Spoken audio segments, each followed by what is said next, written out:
please say hello to my little friend, the High Mobility Artillery Rocket System, otherwise known as the HIMARS missile system, that will drop deadly payloads directly on your skull from 350 miles away. These precision-guided satellite missiles, fully mobile on an Army platform, can kill you dead. As long as there's a place to launch from, you're smoked. And by the way, how far away is 350 miles? That would be like launching a missile from Boston, the suburbs of Boston, and being able to hit Washington, D.C. That's how far away this is. New York to Washington, D.C. is 220 miles.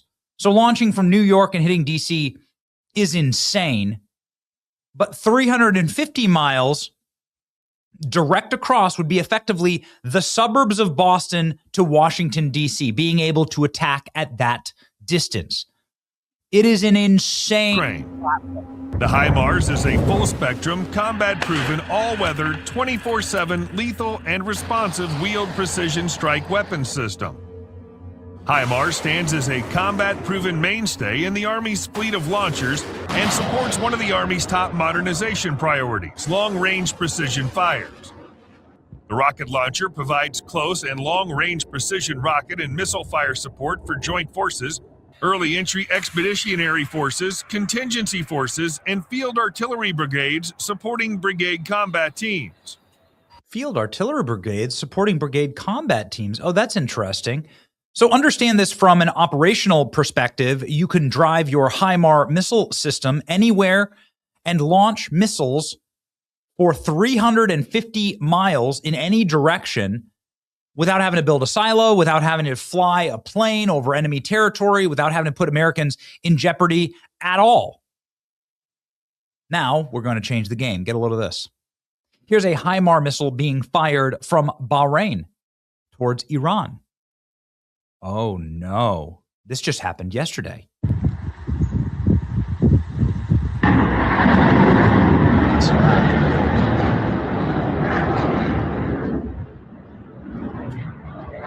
Why is this important? Because it wasn't just Bahrain, it was Kuwait and the UAE that had HIMARS missile platforms fired from their sovereign soil towards Iran. What does this mean? Well, if you look at the actual geography of the Persian Gulf, what you'll notice is that the Persian Gulf isn't really that big. This is about 50 miles wide. So the HIMARS missile range is 350 miles. Look at all these other nations around Iran. So here you have Iran, it's a big country, but you have Iraq, Kuwait, Bahrain, Qatar, United Arab Emirates, Oman. All of these countries are American allies. And there are American bases all throughout these countries that can fire these HIMARS missiles, and they can skip right over the Persian Gulf, which again is about 50 miles wide, and can hit well deep into Iran. And Iran can't do anything about it because there's no platform to attack. There's no way to defend against these missiles. These are next-gen missiles that have satellite guidances. So you're cooked. You're like a sitting duck. And now the Arab nations here are allowing American missile platforms to launch deep into Iran, and that happened yesterday. So, ladies and gentlemen, the game has changed. The Arab nations are all saying we're sick of Iran being such a bastard, closing off the Strait of Hormuz, attacking everybody's ships. You know, we all have oil to ship out too. All of us want to keep our oil flowing as well. So enough. And you can see where America attacked yesterday and understand why they are blowing up the coastline of Iran. We are going to eliminate the capacity for Iran to weaponize its coastline and to prevent the flow of oil out of the Persian Gulf. And the Gulf states are now joining the fight with America. They're allowing the missiles to be launched, and they're launching their own missiles. Saudi Arabia has begun bombing airports in Yemen. This is an ally of the Iranians. Saudi is now launching missiles and bombing the airports of Iranian allies. The Saudi prince and Arab counterparts from Qatar, Oman, Bahrain, and Jordan have condemned Iran's repeated attacks on countries in the region. They rejected any actions that undermine the state's sovereignty and threatened regional security and stability. The statement came as Iran closed the Strait of Hormuz again and struck multiple Gulf states. Iranian retaliatory strikes have hit against, you can see here, Jordan, Bahrain. These are where Iran is striking. So they're shooting at, they say, American bases, and they've called for an emergency evacuation of all Muslims from the area. Good luck with that. Iran turned Kuwait into an active battlefield, claiming coordinated missile and drone strikes on U.S. troops, Patriot system radar sites, and logistics hubs. So Iran is now attacking Kuwait. Ladies and gentlemen, they're fighting back. Iran and the U.S. are back to trading missiles and drones across the Gulf. Fresh strikes are happening. Washington says the Strait of Hormuz is open and traffic is flowing. Iran releases footage of their retaliatory attacks against Bahrain and Kuwait.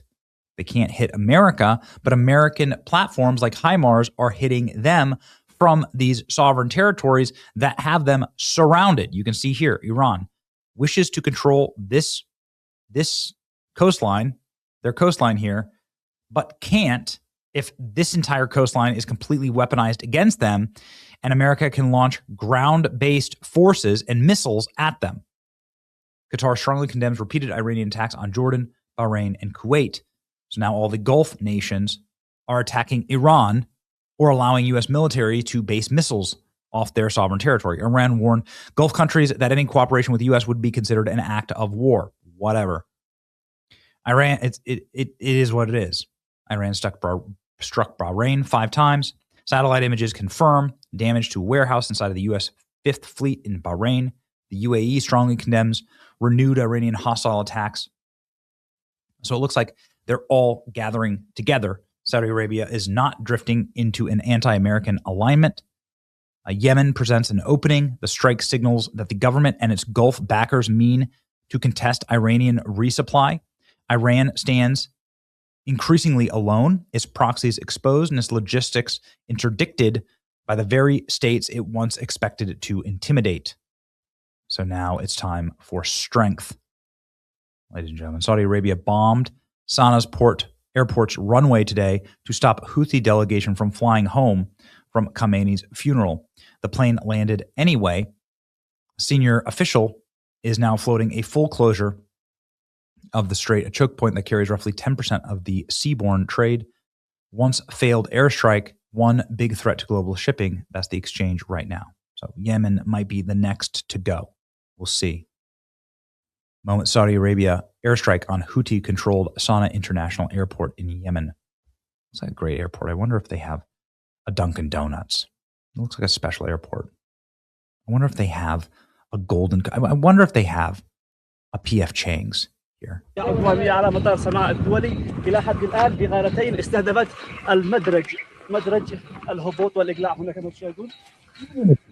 you have a Panda? Ooh, okay, there's the bomb. Iran finally broke a 10-year Saudi blockade of Yemen, becoming the first country in the world to do so. An Iranian aircraft carrying a Yemeni delegation has landed at the airport. Okay. Yemen's government says its forces bombed the runway at Sana'a Airport to stop Iranian plane from landing. Okay.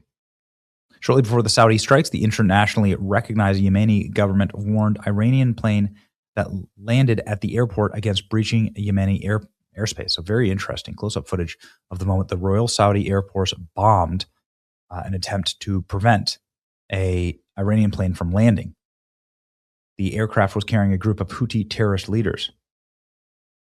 So, yeah, just blow it out of the sky.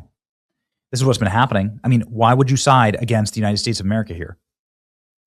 If you are following, if you're following what's been going on, it's not just the HIMARS missile systems. It's also the drone, semi-submersibles, one-way attacks that have been happening here in the Strait. We're going to control the Strait one way or the other. That's what's going to happen. And they forced our hand. They broke the deal with the guy who wrote Art of the Deal. So Donald Trump says the Strait of Hormuz is open with or without Iran. We're reinstating the Iranian blockade and stopping all Iranian ships from leaving. All other countries, can you do it? We'll be known as the guardian of the Hormuz Strait. Thank you for your attention to this matter. Well, there you go. And that, ladies and gentlemen, is how you control this part of the world. Too bad that Iran is led by such bloodthirsty morons, because I think they had like a perfectly functional MOU and everybody could have like walked away richer and better. But hey, nobody asked me. I just want a safe and secure world, and I want $2 gasoline. And if this is the way to get it, then it is what it is. Like, share, subscribe. Let me know your thoughts in the comments. It's your boy, Benny.